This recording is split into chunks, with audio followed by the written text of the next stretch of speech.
y a eu la révolution culturelle, mai 68, les Rolling Stones, les Cheveux Longs, les Black Panthers, les Palestiniens, l'Underground, et depuis 2-3 ans, plus rien.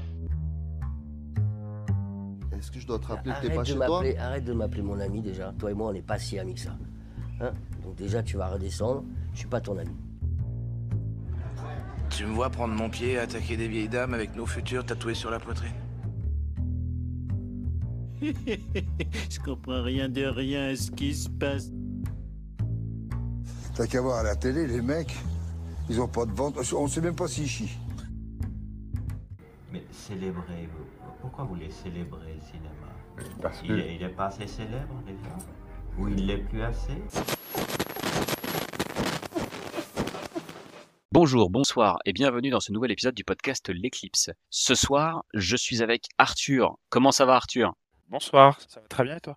Ça va très bien, je te remercie. Et comme vous avez pu le lire dans le titre, ce soir nous allons parler de Partenope, le dernier film de Paolo Sorrentino.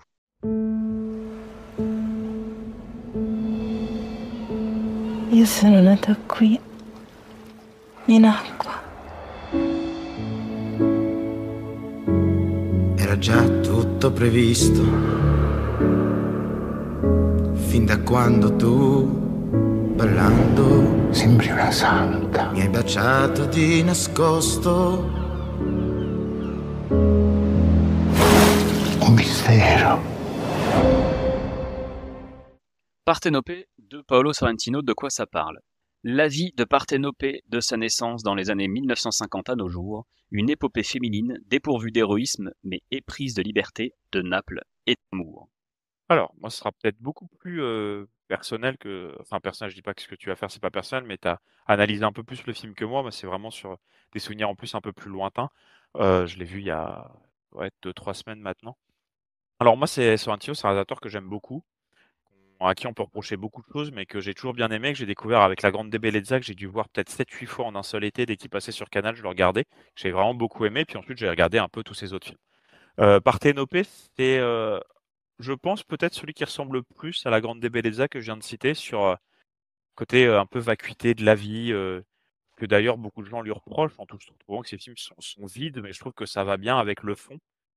C'est un joli film formellement, vraiment très beau, toujours avec cette espèce de caméra un peu léchée de Sorrentino qui vient englober les personnages, qui étire le temps.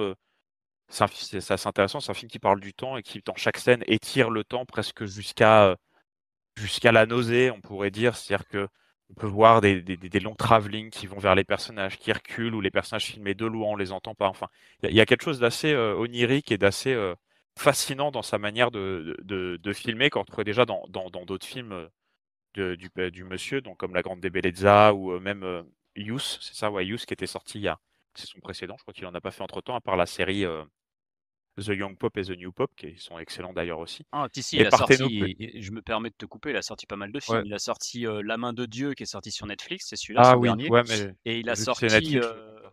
un film sur Silvio aussi, Silvio Berlusconi, qui est sorti il y a, je sais pas, 2019 de mémoire dans ces eaux-là. Donc non, il a quand même Ah oui, sorti en un effet, truc il y, en- il depuis. y en a, il y en a un peu plus, il n'y a pas que Youth. Mais ouais, c'est vrai que Loro, du coup, celui sur le Premier ministre italien, je l'ai pas vu parce que j'aimerais bien voir la version longue et je trouvais que la version courte. J'ai essayé de voir la version longue. Mais voilà, enfin bref.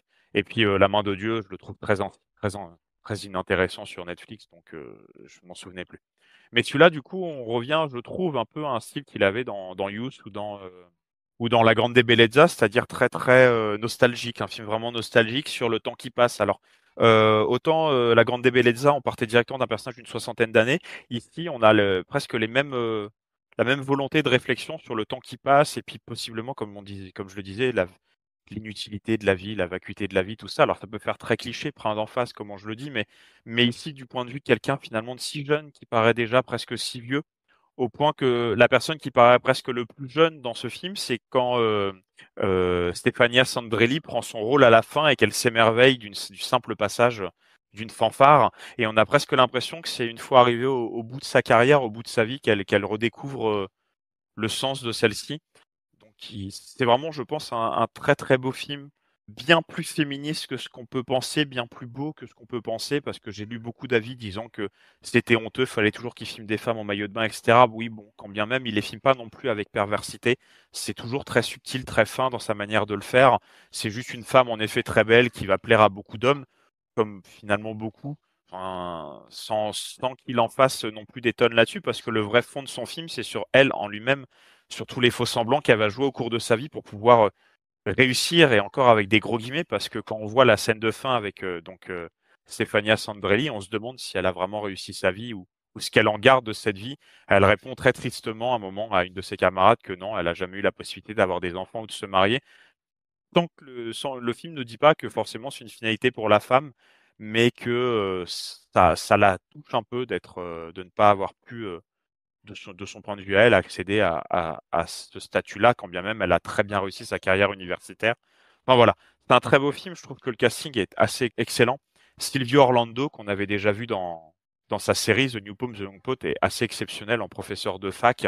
Je mettrai quelques bémols sur certains délires à la Sorrentino, comme on peut avoir dans quasiment tous ses films, qui tendent presque vers le fantastique, comme le fils de Silvio Orlando, qui joue le prof de fac, qui personnellement, moi, c'est le genre de scène que je trouve totalement vaine et qui font, pour le coup, qui peuvent faire comprendre les critiques, qui peuvent critiquer Sorrentino d'être ultra putassier. Et là, c'est vraiment le cas, personnellement, je trouve. Mais sur le reste, sur vraiment le traitement de cette femme et de son évolution, donc on va la suivre en effet sur 20-25 ans. Je crois que le film commence vraiment avec cette actrice quand elle a 18 ou 20 ans et jusqu'à sa fin de carrière à une soixantaine d'années, je pense. Sans être son meilleur, j'ai trouvé que c'était un très beau film, dont finalement il me reste que la mise en scène, plus que vraiment de quoi ça parle. Pas que j'en ai oublié forcément, à un moment il se passe quelque chose à son frère, on spoilera peut-être plus tard, donc pour le moment pas trop. Ou même sur elle en elle-même, je retiens surtout une mise en scène très fine pour traiter du statut des femmes dans une société italienne souvent très machiste, et le film ne l'est absolument pas. C'est ça qui est assez beau et assez touchant dans ce film, c'est qu'il arrive à... C'est un homme qui le réalise, hein. On pourrait penser à beaucoup de clichés, surtout Sorrentino qui a été souvent critiqué pour ça, comme le générique de The New Pope par exemple, qui avait été critiqué, je me souviens à l'époque, même si les gens ne l'ont pas compris. Mais c'est finalement assez fin sur le trajet de vie d'une femme à qui tout réussit, mais qui, un peu à l'image du personnage de la Grande Bellezza, que je peux vraiment comparer, c'est des gens à qui la vie réussit. Elle arrive à sa carrière universitaire. Dans la Grande Bellezza, il sort un seul bouquin dans sa vie et il devient un gros nabab de Rome qui roule sur l'or et qui fait un peu ce qu'il veut de sa vie, à organiser que des fêtes et rien faire, mais qui finalement passe à côté de leur vie. Et c'est vraiment un film sur ça, sur je vais le répéter une énième fois, la vacuité de la vie et le fait que malgré tout, on peut passer à côté de sa vie et jamais vraiment s'en rendre compte. Ouais, je te rejoins sur énormément de choses. La première chose, c'est effectivement le film est absolument splendide et j'aime pas trop non plus la critique. Alors on n'est pas forcément peut-être les mieux placés. On reste effectivement deux mecs. On est là à parler de ça comme si on était les mieux placés pour ça. Mais j'aime pas ce côté un petit peu critique de Sorrentino que l'on voit presque à chacun de ses films, mais qui est vraiment très très prononcé ici, où en fait on va critiquer le regard masculin qui porte sur son actrice, un regard un peu un peu lubrique, un peu machin. Et enfin, je veux dire, Parthénopée, moi j'avais un petit peu peur de ça. On va pas se mentir, parce que de temps en temps je lis les critiques avant d'aller voir un film, et j'avais un peu peur de tomber sur un truc vraiment vraiment très voyeuriste. Et en même temps, bon voilà, je connais un petit peu Sorrentino et je sais que malgré son amour entre guillemets pour filmer la vulgarité, ce genre de choses, c'est pas forcément quelqu'un qui va qui va avoir un regard lubrique en fait sur les choses. Quand je dis ça, je pense notamment à Xavier Le Harper qui avait dit ça dans Le Masque et la Plume, hein, qui avait dit que c'était un film de vieux mâle blanc hétéro lubrique. Bon, moi je suis pas du tout d'accord là-dessus. Enfin, je veux dire, c'est pas du tout, c'est pas Keshish quoi. On n'est pas dans Make to My Love où effectivement il va filmer le cul de son actrice en gros plan. Pas du tout. C'est-à-dire qu'il va effectivement, il la trouve belle, ça c'est évident, et elle l'est, c'est évident. Mais d'un autre côté, il ne la filme jamais nue. Enfin, du moins, elle est certainement nue sur le tournage, mais nous, en tant que spectateurs, à la caméra, c'est-à-dire qu'on ne la voit jamais nue. Et c'est quelque chose, je pense quand même, une nuance qu'on peut apporter face à toutes ces critiques de male gaze, de choses comme ça, notamment chez Keshish, qui ne se gêne pas pour filmer ses actrices nues, notamment dans des scènes de sexe. Ici, c'est pas forcément le cas. Et je pense qu'il faut un petit peu arrêter avec cette critique chez Sorrentino du luxe et de ce regard un petit peu pas de luxe, de luxure, pardon, et ce regard un peu lubrique et parfois même on va dire que Sorrentino est quelqu'un de vulgaire. Je suis pas sûr que Sorrentino soit quelqu'un de vulgaire. Par contre, il sait filmer la vulgarité. Je pense que le film le plus prononcé là-dessus, de très loin, c'est Silvio. Je veux dire, si vous regardez Silvio, c'est un délire. C'est-à-dire qu'il filme la vulgarité de ce personnage, mais d'une manière, c'est absolument délirant.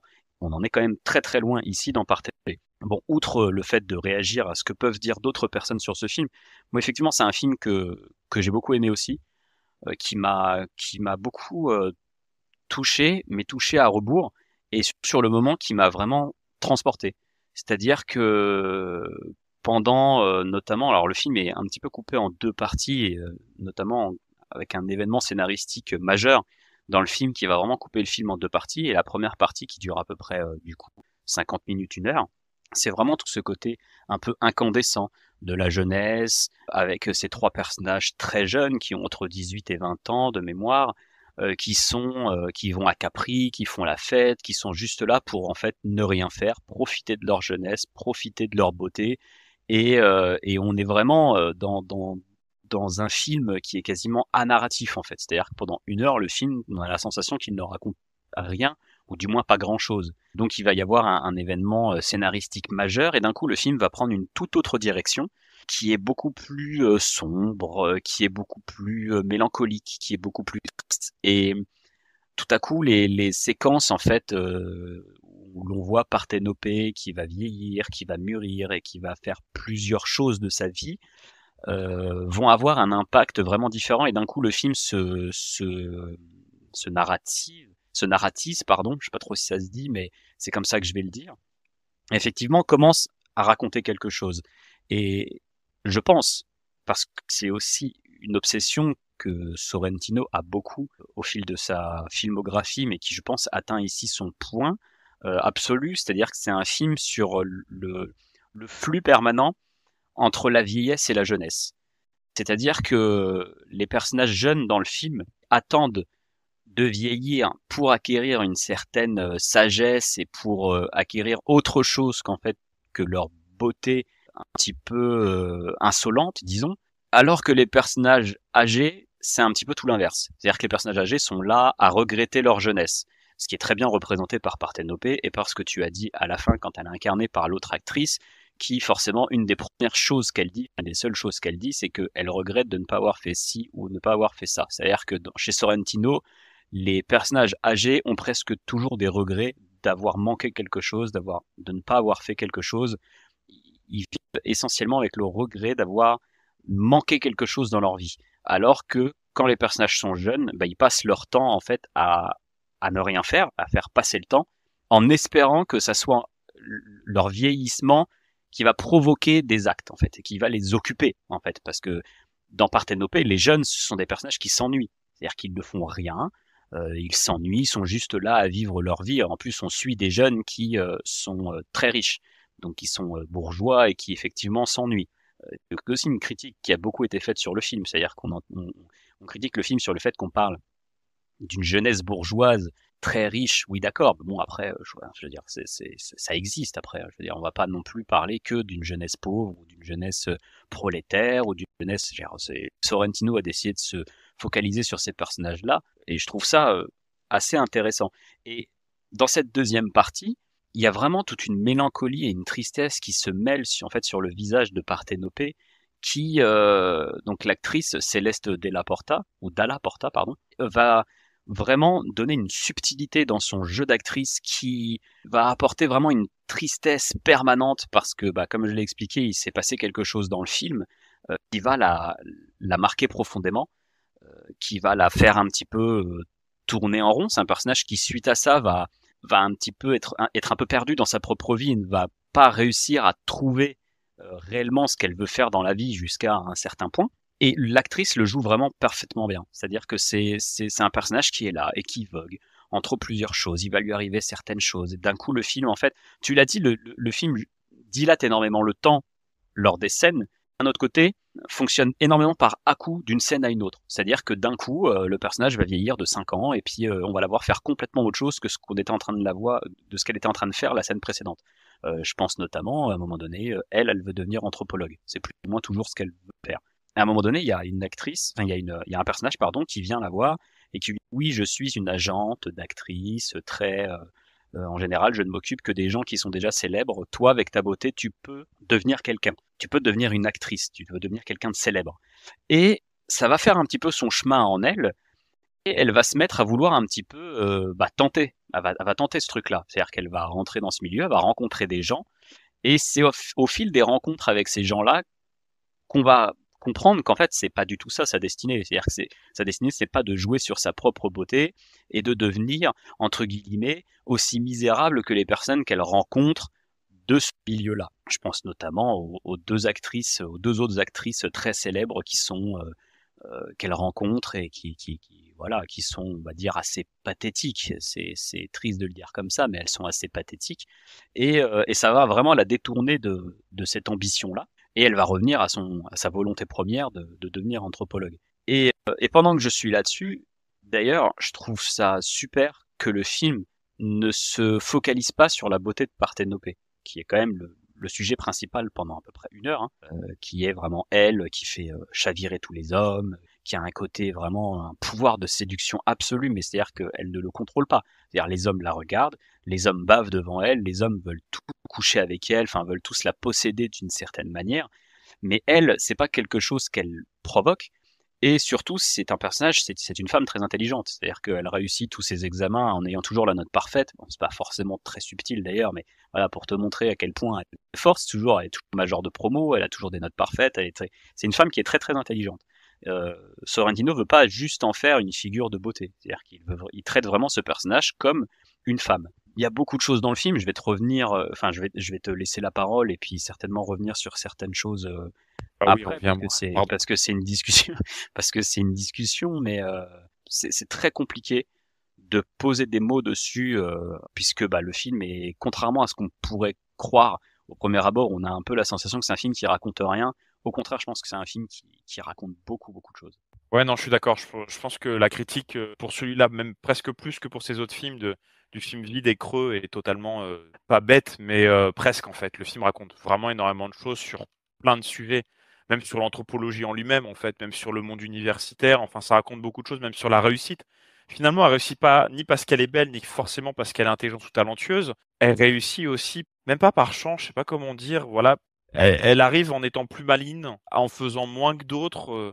Presque par fainéantise à y arriver, et c'est plutôt intéressant aussi de montrer ça. Ouais, quelques trucs que tu as dit sur l'actrice. Alors, en plus, le pire, c'est que on pourrait dire qu'elle est très belle. C'est même pas forcément le cas. Enfin, je vais pas dire qu'elle est lambda parce qu'elle ressemble pas non plus à toutes les femmes qu'on croise dans la rue, mais elle est finalement assez simple dans sa beauté. Je sais pas si tu vois.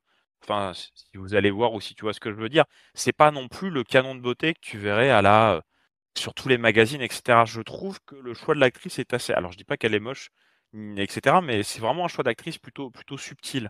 Moi aussi, j'avais un peu peur, comme toi, au début, du côté voyeuriste, surtout la première scène où on la voit adulte, où c'est un espèce de long travelling en bord de mer, où elle est forcément en maillot de bain et qu'elle sort de l'eau.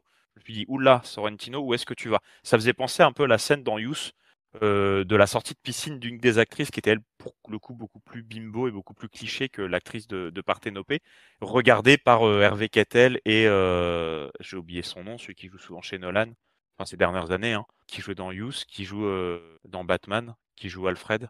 Je sais pas si tu peux m'aider. Michael Caine. Ouais, c'est Michael Caine, voilà, Caine. donc avec Michael Caine. Et j'avais un peu peur de ça. Et puis finalement, le film, comme tu le dis, déjà, il la montre jamais nue, et puis il la montre jamais avec vulgarité. Il filme la vulgarité, et en effet, même dans La Grande Débellezza, c'est le cas, mais jamais avec voyeurisme, et jamais avec envie de te dire tenez, regardez comment ce milieu est trop bien. Parce que tu dis que c'est des films bourgeois, c'est bien aussi qu'il y ait des films qui traitent de la bourgeoisie et pas que du prolétariat. Mais en plus, il le fait avec un regard extérieur et une forme de critique de ce milieu qui s'emmerde et qui s'ennuie, et sa mise en scène, étonnamment pour une fois, contrairement à d'autres films, va dans ce sens-là. Je vais peut-être le comparer à un grand, mais il y a un petit côté Buñuel, sans le côté forcément humoristique ou le côté vraiment millième degré, mais il y a un petit côté Buñuel dans sa manière d'aborder le sujet de la bourgeoisie finalement. Il va jamais te montrer la bourgeoisie avec envie, en fait. Il va pas te montrer pour te dire, et regardez comment la bourgeoisie, c'est trop cool. C'était pas du tout ça, un peu comme du coup chez Buñuel. Et du coup, pour revenir sur l'actrice que j'ai pas mal disserté, elle est vraiment exceptionnelle. Enfin, je sais pas si c'est son premier film ou pas, je l'ai vu dans aucun autre film. Elle a peut-être joué dans des séries avant. J'ai regardé vite fait. Bah non, elle a joué quasiment que dans ça et dans 2 petits courts-métrages en 2020. Donc c'est vraiment, et un téléfilm en 2022, c'est vraiment son premier film de cinéma et elle est exceptionnelle. Elle a un jeu qui peut passer du glaçant à tomber amoureux d'elle presque juste par des regards, par des mimiques. Elle est vraiment tout le temps d'une justesse incroyable. On parle rarement peut-être dans notre émission des acteurs vraiment en tant que tels, on parle souvent de cinéma, de mise en scène, mais là je trouve qu'on tient peut-être l'une des plus grandes actrices de ces prochaines années. Et c'est très intéressant d'avoir utilisé du coup Stefania Sandrelli pour la jouer plus vieille parce qu'elle a un peu commencé sa carrière de la même manière chez Torres Scola par exemple avec Nous sommes tant aimés. Et le problème c'est que c'est une actrice qui a un petit peu passé à côté de sa carrière. Ce serait dommage que le film soit prémonitoire sur la carrière de son actrice, mais elle est vraiment à l'image de Sandrelli, au même âge il y a 50 ans du coup, vraiment exceptionnelle. Enfin, j'ai rarement vu d'actrices ces dernières années ou même d'acteurs qui arrivent à être aussi subtils et aussi touchant avec si peu et dans des scènes des fois où on peut la regarder en face.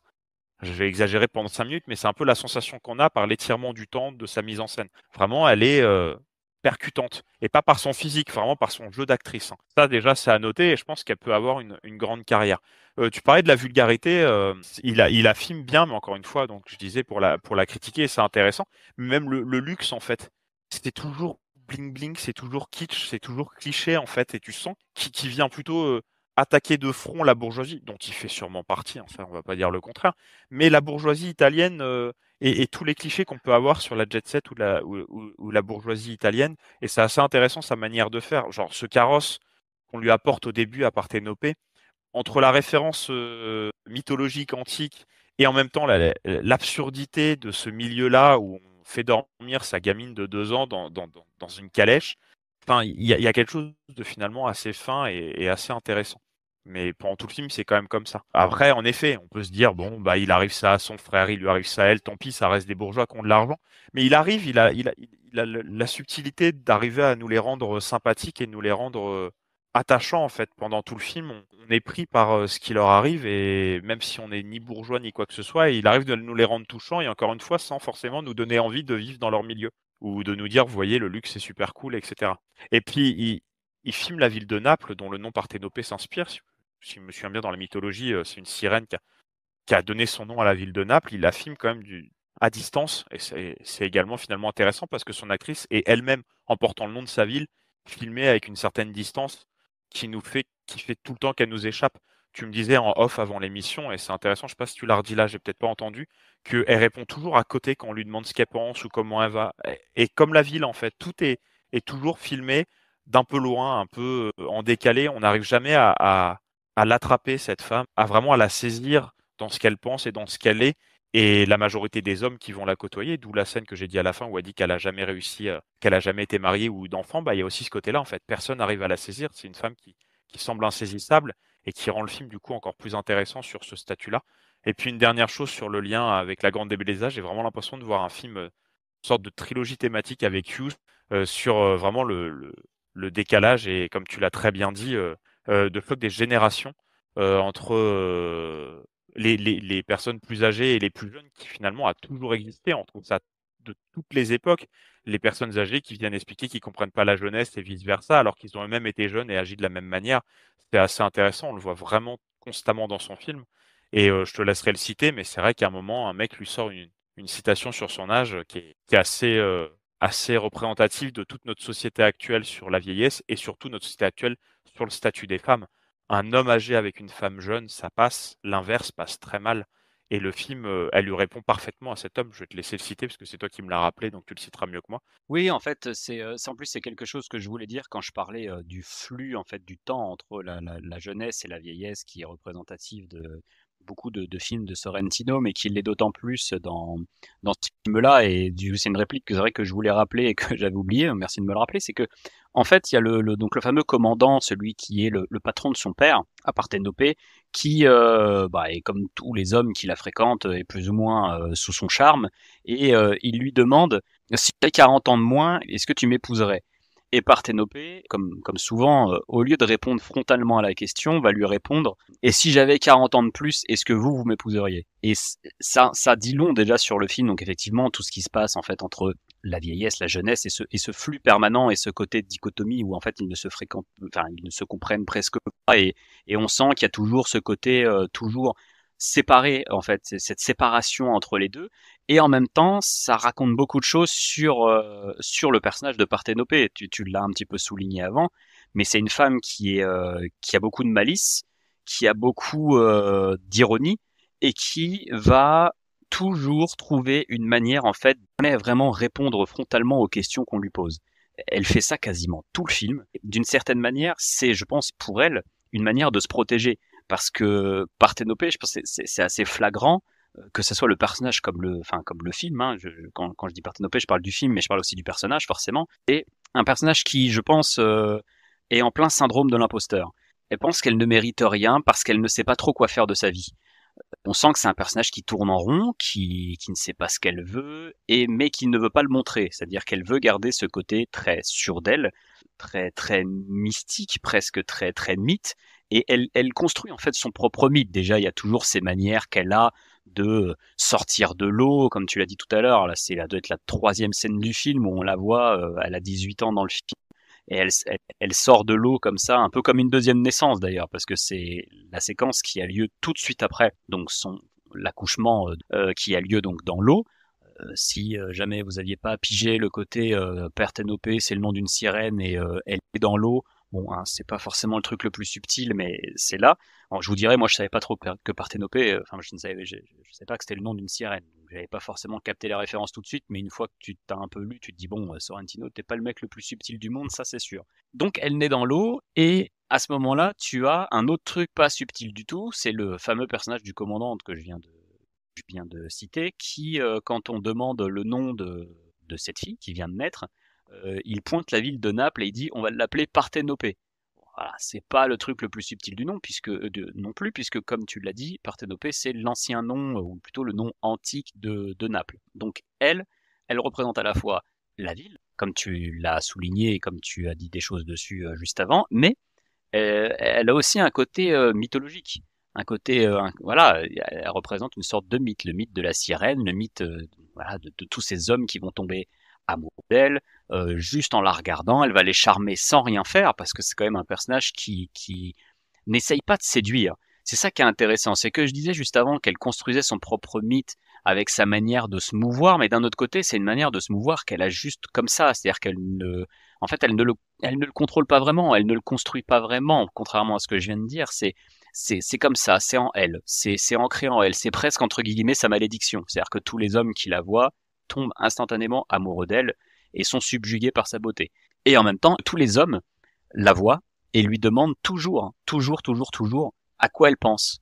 Et effectivement, c'est un personnage, quand on lui pose cette question, va toujours trouver une manière de ne pas répondre à la question et de toujours tourner autour du pot et qui va construire en fait pour le coup son propre mythe, c'est-à-dire cette persona autour d'elle, et elle va se protéger comme ça avec beaucoup d'ironie, avec beaucoup de petites choses comme ça, en se tournant des questions, en ne répondant jamais frontalement aux gens, et donc effectivement c'est un personnage dont on a du mal en fait un petit peu qu'on a du mal à sonder, et je pense que c'est parce que elle pense être une imposture, c'est-à-dire qu'elle ne pense pas mériter forcément la place qu'elle a, les réussites qu'elle a. Et un des grands apprentissages de sa vie, notamment, ça va être justement de prendre conscience que ce n'est pas une imposture, que ça reste une femme, ok, très belle, ça c'est pas forcément quelque chose que tu contrôles, mais ça reste une femme qui est très intelligente et qui est très maligne et qui est très malicieuse et qui justement va au travers de son travail, même si comme tu l'as dit, il y a aussi peut-être une certaine part de chance parce qu'elle rencontre les bonnes personnes au bon moment. C'est une femme qui va finir par évoluer et on voit qu'elle va acquérir une certaine sérénité en fait dans sa vie. Peut-être la sérénité justement qu'elle va chercher à avoir quand elle est jeune, qu'elle ne sait pas trop quoi faire de sa vie et que effectivement c'est en vieillissant qu'elle va apprendre. C'est un petit peu ce qui va lui arriver à Parthénopée, malgré le fait, comme on a dit tout à l'heure, en vieillissant, elle va finir par avoir certains regrets. Un autre truc que je trouve vraiment bien prononcé dans le film et qui contribue à ce côté un petit peu mythologique de ce personnage, c'est que du coup elle est incarnée par 2 actrices, mais elle est incarnée par Céleste Dalla Porta quasiment 95% du film, ce qui représente le personnage de Parthénopée à peu près de ses 18 à de mémoire 35-40 ans. Et donc une seule actrice pour un personnage qui est vieillissant mais qui du coup ne vieillit pas physiquement, c'est-à-dire que le personnage est strictement identique, ça donne ce côté un petit peu statue figée de physiquement de cette femme qui ne vieillit pas du tout, mais qui mûrit quand même de cette conséquence, ne serait-ce que on voit qu'elle mûrit dans sa manière de répondre aux gens, dans son regard, parce que tu parlais du talent de l'actrice, mais il y a vraiment quelque chose dans le regard de Parthénopée qui est très fort. Dans sa manière de s'habiller, dans sa manière de se mouvoir, il y a beaucoup de choses qui la font évoluer dans ce film. Et je voulais aussi dire que c'est un film qui marche beaucoup sur l'étreinte. Je m'explique. Il y a beaucoup d'étreintes dans ce film, diverses et variées, et qui vont souvent faire évoluer essentiellement le personnage de Parthénopée. Alors l'étreinte pendant la première heure du film, c'est tout simplement cette espèce de désir un peu incandescent entre des jeunes qui sont là, qui sont beaux, qui sont riches, qui savent pas trop quoi faire d'autre. Mais au fil du temps, il va y avoir d'autres types d'étreintes. Il va y avoir l'étreinte un peu, on va dire, plus sexuelle, et il va y avoir l'étreinte plus, de reconnaissance. C'est-à-dire qu'à un moment donné, il y a une scène très belle en fait entre elle et son mentor de ses études d'anthropologie, à un moment donné, qui lui dit c'est quand la dernière fois que ton père t'a pris dans tes bras? Et elle dit, je ne m'en rappelle même plus. Et à ce moment-là, il y a encore une fois une étreinte. Et c'est plus ou moins d'ailleurs la dernière fois, c'est une des étreintes en fait qui l'a fait partir définitivement dans ce domaine-là, qui va aboutir pour elle à cette grande carrière d'universitaire qu'elle va finir par avoir et qu'elle décrit à la fin du film. Et c'est toujours un film comme ça, qui va évoluer à travers le tactile de ces personnages. C'est-à-dire que c'est des personnages qui ne se touchent très peu, mais quand ils se touchent, il se passe toujours quelque chose. Et je pense notamment d'ailleurs, pour reprendre un petit peu, c'est un film qui part un petit peu dans tous les sens, et c'est peut-être un petit peu pour ça qu'on a la sensation de partir un peu dans tous les sens aussi quand on en parle. Mais quand je parle d'étreinte, et tout à l'heure on parlait de vulgarité par exemple, les deux choses, la scène qui mêle ces deux choses-là parfaitement, c'est typiquement la scène, je sais pas si tu te rappelles, ils appellent ça la scène de la fusion. Et en fait, c'est quand les deux enfants, donc un homme et une femme, qui appartiennent aux deux familles les plus riches de Naples, doivent coucher ensemble, et ils sont observés par tout un tas de personnes, et Parthénopée finit là un peu par hasard d'ailleurs. Et c'est vraiment une scène qui est d'une vulgarité absolue. C'est le truc le plus dégueulasse qu'on peut voir dans le film, c'est d'un voyeurisme dans la scène. C'est-à-dire que Sorrentino le filme pas du tout de manière, il ne le filme pas avec voyeurisme, mais il fait ressentir tout le voyeurisme de la scène, de tous ces hommes qui sont là à se palper le front parce qu'ils sont tous en train de suer là devant ce rapport sexuel qui a lieu devant eux. C'est vraiment une scène qui est juste dégueulasse et qui n'est pas forcément filmée comme telle. Et c'est, encore une fois, là, c'est assez fort. Pour filmer le malaise comme ça, d'une scène, quelque chose qui est vraiment très très gênant, et sans forcément, qu'on ressente ce malaise, mais sans avoir à le montrer outre mesure, c'est assez fort. Et là-dessus, c'est, je pense, de très loin, la scène la plus gênante du film. Et il le faisait déjà dans La Grande Bellezza avec la scène de la chirurgie esthétique à la chaîne. Je sais pas si tu te souviens, il y avait un peu ce même côté, ce même procédé. Alors c'est moins sexualisé, mais il y avait un peu ce procédé-là de vouloir venir gêner le spectateur par une scène où les gens enchaînaient la chirurgie esthétique, et à la fin il y avait une nonne qui venait. Je sais plus exactement ce qu'a dit, mais quelque chose, j'ai envie de sourire devant Dieu ou quelque chose comme ça. Il arrive toujours à retourner des situations qui sont très acerbes et critiques envers donc la bourgeoisie, comme je disais, qui peuvent être très gênantes pour les gens sur place, mais qui, dans sa manière de le filmer, ne sont pas vraiment pour le spectateur, parce qu'elles viennent montrer quelque chose de beaucoup plus intelligent derrière. Et ça m'a fait penser un peu à cette scène. Ouais. J'avais un peu oublié même qu'elle existait là. Tu vas me la rappeler, mais oui, c'est vrai qu'il y a un peu ce parallèle entre les deux, je trouve. Sorrentino, c'est quelqu'un qui, en règle générale, j'ai pas tout vu, mais j'ai vu Youth, La Grande Bellezza, je l'ai vu il y a trop longtemps, honnêtement, je me rappelle plus, faudrait que je le revoie. Youth aussi, tu me diras, ça fait au moins 10 ans, je crois qu'il est sorti, donc il me reste très peu de choses. Je me rappelle surtout comme toi avec Parthénopée, plutôt de cette sensation.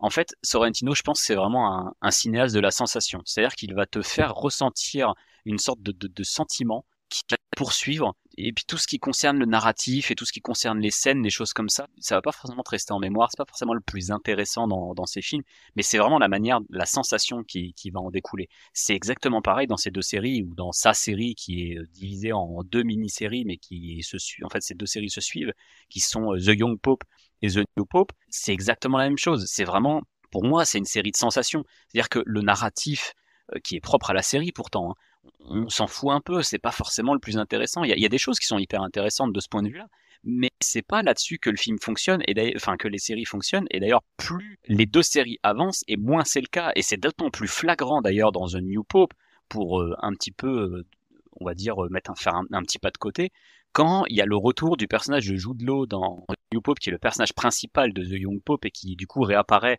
dans The New Pope. Ce personnage réapparaît, et d'un coup la série repart vraiment sur un côté, comme tu l'as dit tout à l'heure en plus pour parler de Parthénopée, dans ce côté onirique, dans ce côté, cette espèce de grâce en fait qu'il y a toujours dans The New Pope, avec ce personnage qui est quasiment, enfin qui devient presque l'incarnation de Jésus en fait dans The New Pope. Et il y a des scènes qui sont splendides dans The New Pope. Je me rappelle de la scène avec l'enfant mourant, enfin l'épisode avec l'enfant mourant, mais qui a déchiré le cœur, mais qui est d'une beauté absolue. C'est juste hallucinant d'avoir filmé un truc pareil. Et je pense que c'est là vraiment la force de Sorrentino dans tous ses films, c'est cette capacité à te faire ressentir le temps différemment, à te faire ressentir des choses, à te faire ressentir vraiment des sensations, presque une certaine plénitude en fait, qui va te poursuivre comme ça, et qui va continuer à te poursuivre, des fois plusieurs jours après, comme ça, où tu vas repenser au film et tu vas repenser à son rythme si particulier et à ces scènes si particulières. Parce que même quand tout à l'heure t'as dit ouais, il y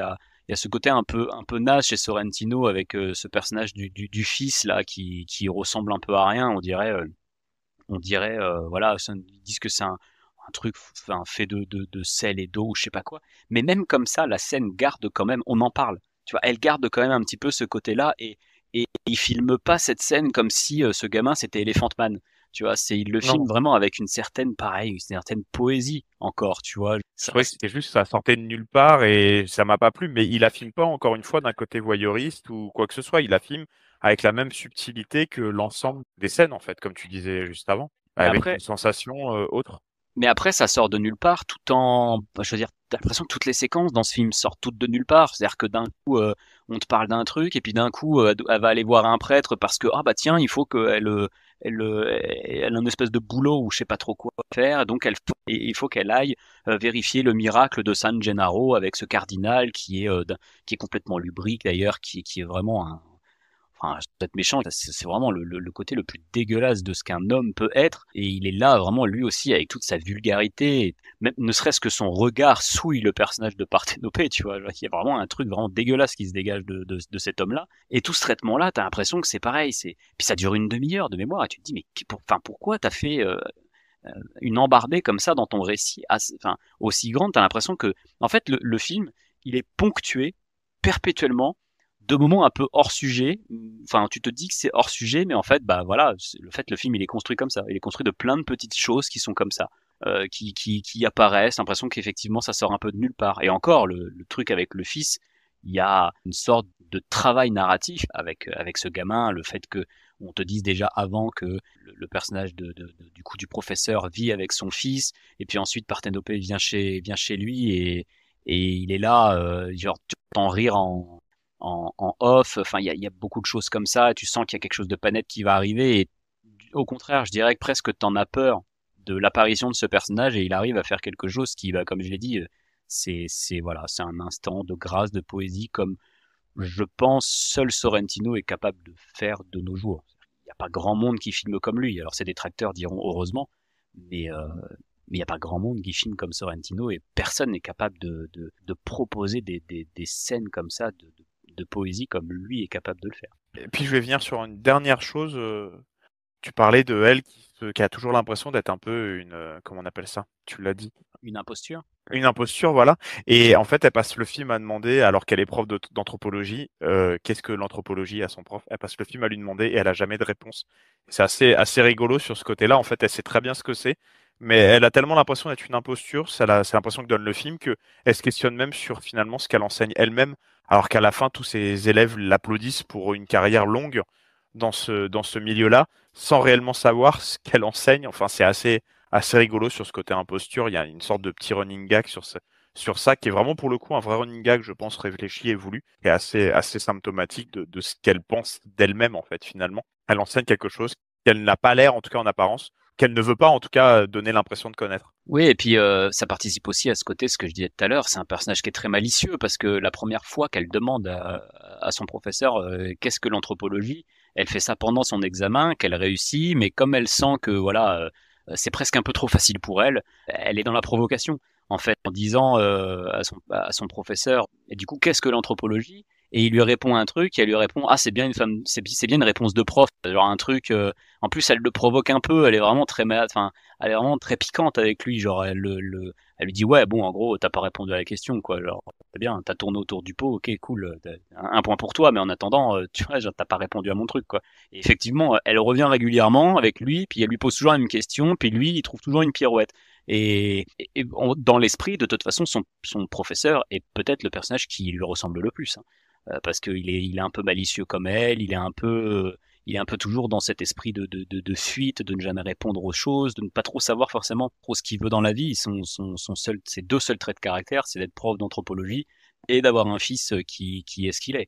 Mais sinon, à part ça, il est pas trop décrit, mais on va dire dans la réalité, c'est peut-être le personnage qui ressemble le plus à Parthénopée, et c'est pas étonnant que, en quelque sorte, elle finisse un petit peu comme lui, du coup. C'est-à-dire, prof d'anthropologie, lui d'ailleurs, son but, quand il part à la retraite, c'est qu'elle le remplace, ce qu'elle ne fera pas, mais elle aura quand même, grosso modo, enfin, je veux dire, elle aura la même carrière que lui, mais à un autre endroit. C'est-à-dire que ça sera pas à Naples, elle va déménager, etc. Donc voilà, il y a pareil, il y a un lien qui est fait entre elle et lui qui devient en plus une sorte de paire de substitution. Et puis, enfin, je veux dire, c'est pas un mot que je dis en plus comme ça à la volée. C'est-à-dire que même d'ailleurs, ses parents, le personnage de ses parents, à un moment donné dans le récit, disparaissent complètement. C'est-à-dire qu'on ne les revoit plus du tout. Elle a une espèce de dernière relation avec l'un et avec l'autre qui est terrible. Et puis derrière, terminé. C'est-à-dire qu'on les revoit plus. Tu sens que ça termine en plus un petit peu comme ça, sur un acte manqué avec ses parents qui sont complètement détruits de ce qui s'est passé au milieu du film. Il leur arrive quelque chose, voilà, il leur arrive un drame qui, pour Parthénopée, ça va nous permettre, nous, de continuer à la suivre dans toute sa mélancolie et toute sa tristesse, et puis pour les personnages de ses parents, ils sont complètement évacués du récit, on les voit plus, quoi. C'est-à-dire qu'on voit la tristesse infinie, la tristesse ultime, puis après, derrière, terminé, c'est-à-dire que tu ne les vois plus du tout, et elle doit se construire autrement avec d'autres figures parentales de substitution. Enfin voilà, de toute façon, il y a beaucoup de choses à dire dans ce film. C'est vraiment une fresque quasiment sur ce personnage. C'est un personnage de femme qui évolue et qui est, je trouve, passionnant, quoi. Ouais, et puis pour conclure là-dessus de mon côté, c'est étonnant pour un film qui se fait autant critiquer pour sa vacuité formelle et sa vacuité de fond, avoir autant de choses à dire et autant de choses à montrer quand on s'appelle Sorrentino. Enfin, je pense que beaucoup de gens font une petite politique des auteurs sur le monsieur qui a pu être parfois vu comme prétentieux, vu comme pompeux, et qui finalement est bien plus fin et subtil que ce qu'on peut entendre et ce qu'on peut lire sur lui. Alors faites-vous votre avis, hein, vous pouvez passer totalement à côté parce qu'il garde un côté un peu pompeux, un peu péteux par moment. En tout cas, dans la forme, ça peut parfois donner cette impression-là. Mais je trouve personnellement que tous ces films sont bien plus fins et subtils que ce qu'on peut en lire parfois et ce qu'on peut en entendre. On peut passer à côté du monsieur, hein, ça totalement. Je ne dirais pas de lancer la pierre à ceux qui détestent, mais si vous avez la chance, comme nous deux, du coup, de rentrer dans son cinéma et sa mise en scène, ça reste quand même des expériences assez fabuleuses qui, comme tu le dis très bien, que ce soit sa série ou ses films, est rare aujourd'hui, voire il y a quasiment que lui qui propose ce genre de choses. Et peut-être Malik à la limite, parce que tu parlais de l'absence de subtilité de la scène de la naissance au début. Malik a fait la même chose où le gamin sort de sa chambre sous l'eau à un moment dans Tree of Life. Je pense qu'ils ont un peu ce côté-là dans la forme, le côté temps étiré et réflexion. Sorrentino enlevant le côté religieux qu'il y a chez Malik, mais il y a un petit peu ça. Oui, et puis on conclura, effectivement, Sorrentino, c'est surtout un cinéma qui est vraiment toujours très beau d'un point de vue esthétique, mise en scène, c'est toujours splendide. T'as toujours l'impression qu'il met sa caméra au bon endroit et il filme ses acteurs et ses actrices comme personne ne les filme, hein. Jude Law dans ses séries est juste phénoménal. Et donc c'est très beau, mais aussi très beau, c'est vraiment plein de poésie, de virtuosité, de grâce, et c'est des sentiments qu'on ne ressent pas forcément chez d'autres réalisateurs. Il a vraiment ce côté unique, je pense, pour ça, et rien que pour ça, pour moi, il faut tenter l'expérience. Peut-être pas par Parthénope, qui va être un film, on va dire, dans ses obsessions et dans sa manière de filmer, qui va être entre guillemets assez extrême. Mais bon, après tout, ça peut aussi être une bonne porte d'entrée à son cinéma, même si je pense que ces films d'il y a 10-15 ans sont peut-être de meilleures portes d'entrée, et ensuite continuent par celui-ci qui, je pense, vous l'avez compris, que l'on considère comme une jolie réussite. Je pense que sa meilleure porte d'entrée, du coup je reparle une dernière fois, c'est peut-être sa série. C'est vrai que sa série, sa série The avec Young un Pope, format qui plaît en plus aujourd'hui, ouais vas-y si tu veux, mais avec un format qui plaît aujourd'hui en plus, le format série, et qui est peut-être le plus facile d'accès dans son cinéma. puis qui garde une certaine cohérence narrative, c'est-à-dire que je disais tout à l'heure que c'était pas forcément son fort, mais la série quand même garde une certaine narration, ça raconte quelque chose, ça raconte une histoire, parce que tous les films de Sorrentino racontent quelque chose, mais le racontent pas forcément d'un point de vue narratif évident, mais ces séries là-dessus, c'est quelque chose, je veux dire, c'est vraiment très prononcé, et il y a un début, il y a une fin, il se passe il y a plusieurs péripéties dans la chose, mais en même temps, effectivement, vous allez avoir encore une fois ces moments suspendus, ces moments oniriques, ces moments très beaux.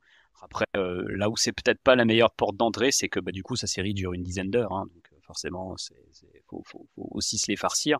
Donc je sais pas, mais commencer Sorrentino d'une certaine manière, effectivement, soit par The Young Pope, soit par La Grande Bellezza, soit par Youth, ou soit par celui-ci, mais vraiment c'est possible que vous n'adhériez pas, hein, parce que on l'a dit, c'est un réalisateur qui est très particulier, qui a énormément de détracteurs, mais très franchement, je pense que ça vaut la peine d'au moins tenter sa chance, parce que si vous adhérez à ça, vous allez vraiment vivre des choses devant ces films que vous ne vivrez peut-être devant aucun autre film qu'un film de Sorrentino.